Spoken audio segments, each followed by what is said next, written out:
नमस्कार दोस्तों, जय जोहार। मैं कौशल तिवारी और बिहनिया संध्या में आपका स्वागत है।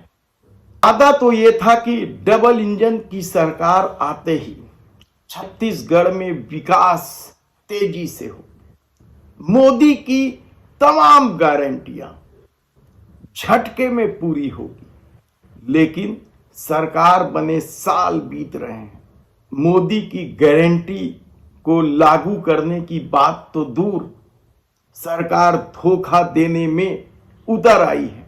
और यह बात कोई और नहीं, पूर्व मंत्री और रायपुर लोकसभा क्षेत्र के सांसद बृजमोहन अग्रवाल के छोटे भाई कह रहे हैं। तय कि सरकार भी कब से धोखा देने लग गई है, तय कि सरकार भी कब से धोखा देने लग गई है।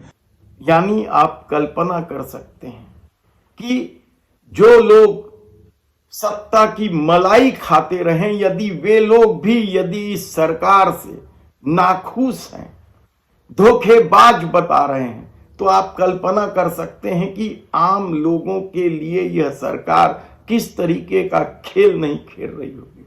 सवाल सिर्फ बृजमोहन अग्रवाल के छोटे भाई योगेश अग्रवाल के आरोप का नहीं है। सवाल तो खुद बृजमोहन अग्रवाल के उस वादे से भी शुरू किया जा सकता है, जब वे प्रदेश सरकार में यानी इसी डबल इंजन की सरकार में शिक्षा मंत्री हुआ करते थे और विधानसभा में उन्होंने दावा किया था कि 33,000 शिक्षकों की भर्ती का बजट स्वीकृत हो गया है और शीघ्र ही भर्ती प्रक्रिया शुरू हो जाएगी। लेकिन 6 महीने से ज्यादा हो गए, इस पर सरकार ने चुप्पी ओढ़ ली है। खुद बृजमोहन अग्रवाल भी इस मामले में अब कुछ नहीं बोलते, क्योंकि उन्हें शिक्षा मंत्री के पद से हटा दिया गया है, बल्कि प्रदेश की राजनीति से भी दूर करने की कोशिश की गई।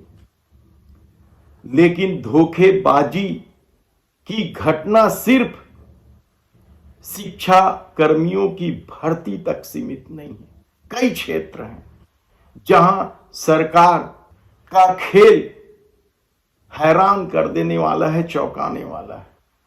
और ऐसा नहीं है कि सत्ता की नीयत को लेकर पहली बार सवाल उठ रहे हैं। भारतीय जनता पार्टी के खेमे से ही कई सवाल उठे हैं, यहां तक कि बृजमोहन अग्रवाल के सबसे बड़े भाई, जो कभी रायपुर में आरएसएस को संभालते रहे हैं, और वे भी सरकार की नीति और नीयत को लेकर अपने सोशल मीडिया अकाउंट्स में लिख चुके हैं।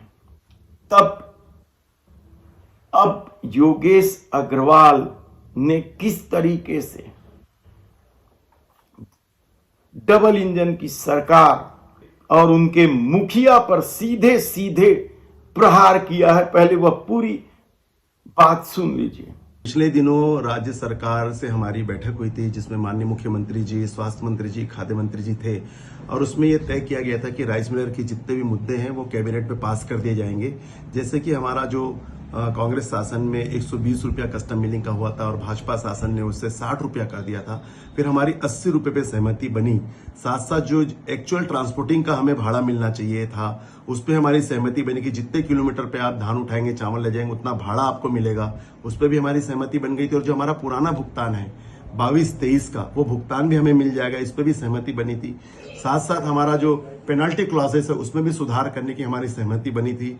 लेकिन वादे के खिलाफ आज कैबिनेट में निर्णय हुआ। सिर्फ हमारा 80 रुपये देने का वादा ही उन्होंने पूरा किया, लेकिन हमारा जो ट्रांसपोर्टिंग का जो हमें पैसा मिलना चाहिए था, मूल पैसा, उस पर साफ उन्होंने इनकार कर दिया। पुराने भुगतान के लिए 22-23 के भुगतान के लिए उन्होंने इनकार कर दिया। तो ये तो सरासर वादा खिलाफी राइस मिलर के साथ में हुई है। दरअसल इन दिनों छत्तीसगढ़ में धान की खरीदी की जा रही है। छत्तीसगढ़ धान का कटोरा भी कहलाता है।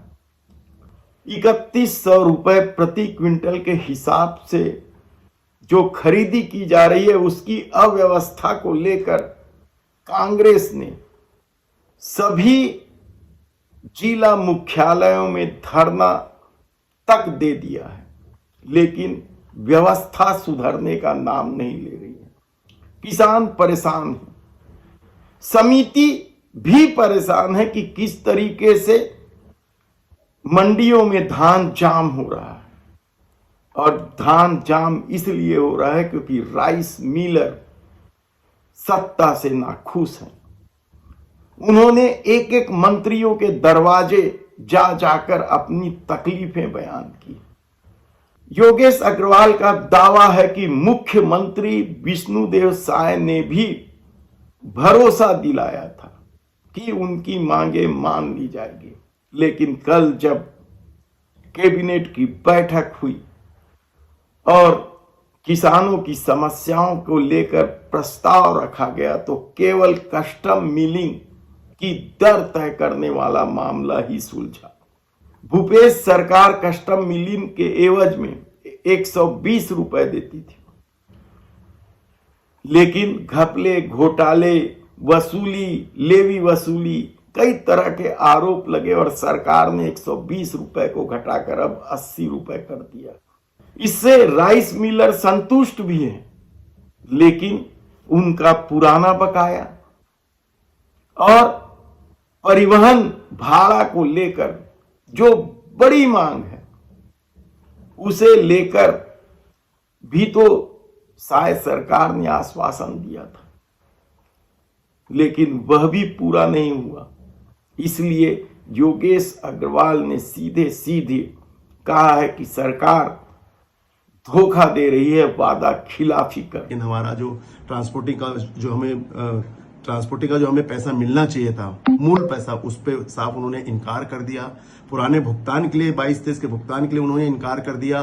तो ये तो सरासर वादा खिलाफी राइस मिलर के साथ में हुई है। मुझे ऐसा लगता है कि सरकार भी कब से धोखा देने लग गई है। और उनके सामने आत्महत्या करने के अलावा क्या रास्ता बचता है? मिलर भी सड़क पे आ जाएगा। अगर ये हमारा पैसा नहीं मिला तो मुझे लगता है कि हमारे कई मिल वाले सुसाइड ना कर ले। वे सरकार की इस करतूत को लेकर केंद्रीय नेतृत्व के पास भी जाने वाले हैं, केंद्र सरकार के पास भी जाने वाले हैं। देखना है कि योगेश अग्रवाल का यह प्रहार क्या सिर्फ दबाव की राजनीति है या फिर अपनी राजनीति को बचाने की कोशिश है, वे राइस मिलर एसोसिएशन के अध्यक्ष भी, या फिर सचमुच सरकार के खिलाफ उनका कदम सड़क तक पहुंचेगा।